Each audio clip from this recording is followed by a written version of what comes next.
Api unggun tak pernah pilih-pilih siapa yang menghangat. Seperti alam yang selalu adil, memberi tanpa meminta diingat. Maka kami belajar satu hal sederhana, cara berterima kasih. Pada langkah yang masih sanggup melangkah, pada tawa yang tak dibuat-buat, dan pada kebersamaan yang tak perlu dijelaskan. Di ketinggian ini, kami tak ingin jadi siapa-siapa. Cukup jadi kita yang tahu kapan harus bersatu.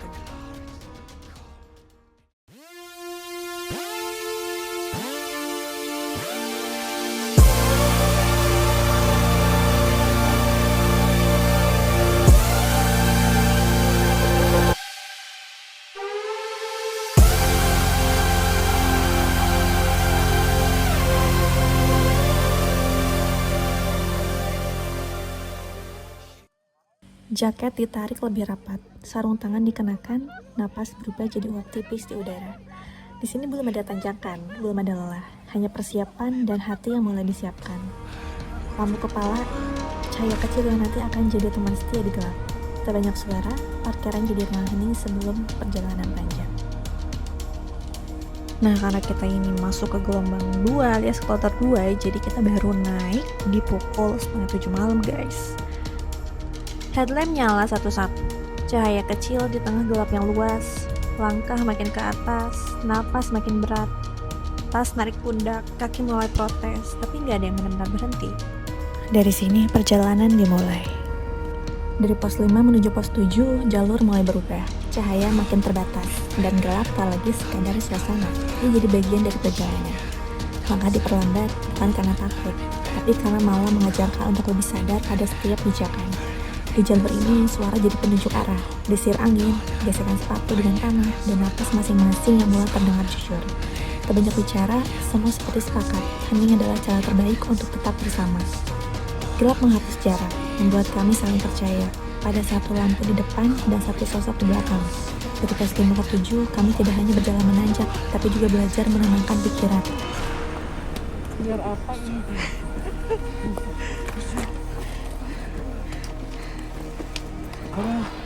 Aduh. Jangan.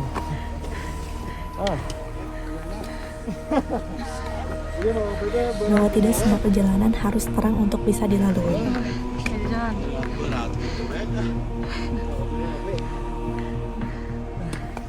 Tenang bawah roti goreng.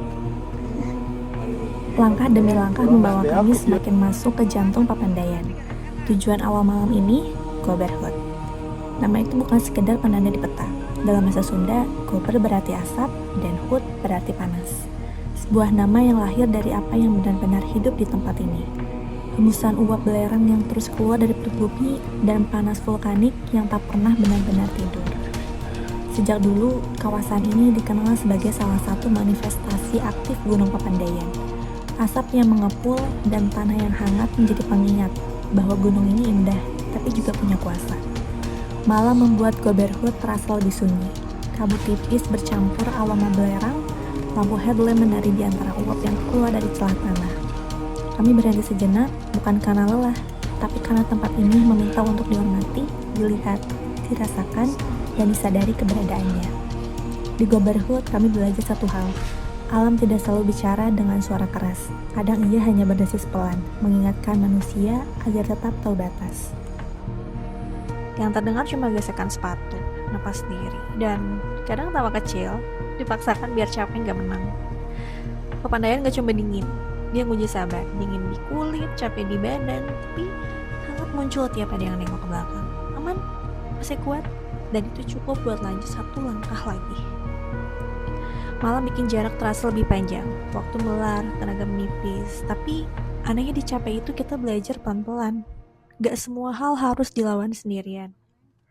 Sampai akhirnya, tempat camp kelihatan, tanah datar rasanya seperti hadiah. Capek tumpah, jadi duduk lama, jaket ditarik rapat, dan malam gak lagi terasa galak.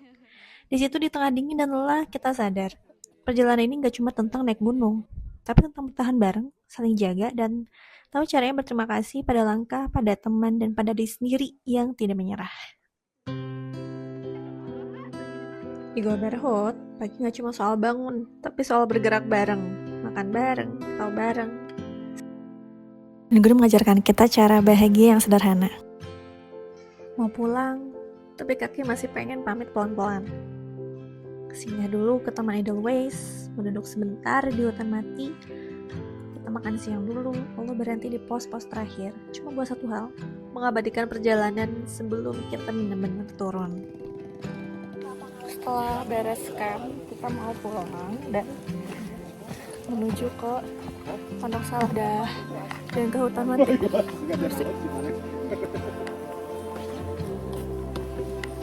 Papandayan bukan sekedar gunungnya indah.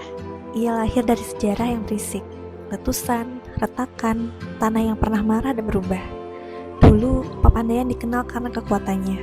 Letusan demi letusan berbentuk kawah mengubah wajah gunung, meninggalkan jejak panas, asap, dan tanah yang pernah runtuh. Tapi waktu punya caranya sendiri. Dari sisa-sisa letusan itu, Papandayan tumbuh dengan wajah baru. Kawah beruap, tanah berwarna, hutan mati yang sunyi tapi hidup dalam cerita, dan jalur-jalur yang kini kita tapaki dengan rasa kagum.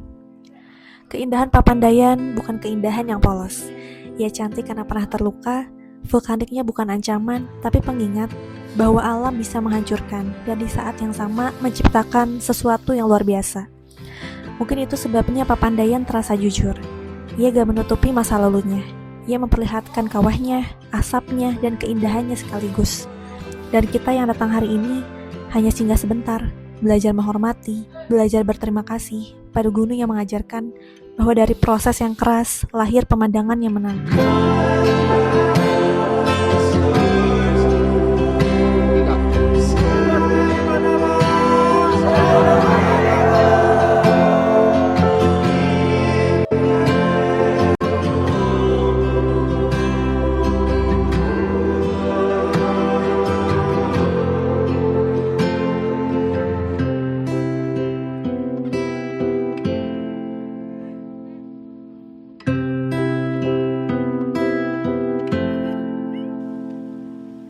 Pada akhirnya, semua cerita ini cukup disimpan rapi di langkah.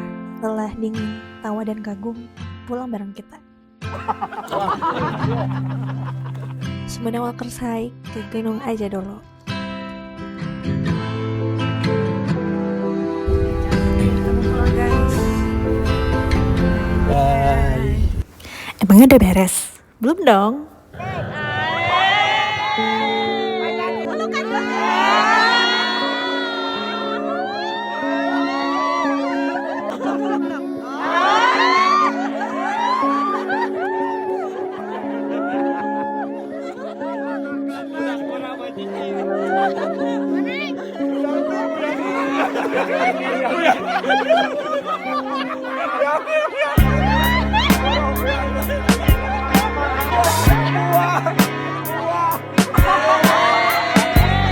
Yang paling dalam ya, sangat bersyukur gitu punya keluarga kalian.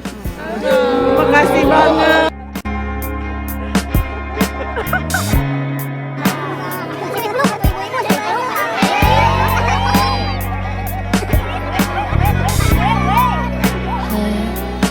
Think about the moments we spent. I just want you to be happy when someone tries to touch your scars. It doesn't seem to cure it all. Nothing's gonna be any better. I love you ever and day. Let's take a walk. Please don't guarantee your joy. Nothing's wrong with crying every day. It just started a thing in the world. I'll say you're the destiny. Please don't guarantee your joy. Nothing's wrong with crying every day. It just started a thing in the world. I'll say